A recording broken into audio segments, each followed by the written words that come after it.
నేను చాలా రోజుల తర్వాత మా కంపెనీ దగ్గరికి వచ్చాను. 3 మంత్స్ బ్యాక్ అయితే నేను ఈ వంకాయల చెట్టు కొన్ని రకాల చెట్లు పెట్టాను. ఈ చెట్టుకి అయితే వంకాయలు ఫుల్గా కాసాయి. అందుకే నాకు కూడా మీతో షేర్ చేసుకోవాలనిపించి చూపిస్తున్నాను. శివగన్నేరు, ఇదిగోండి ఇదేమో మందారం చెట్టు అండి. చూడండి పూలు అయితే చిన్న చెట్టుకు కూడా ఎంత బాగా పూసాయో.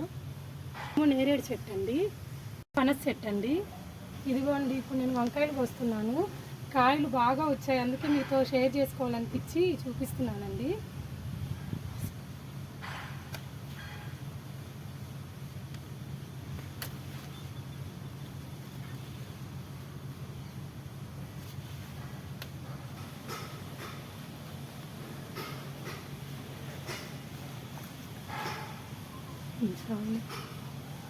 మొదటి కాపు బాగా వచ్చాయి కాయలు.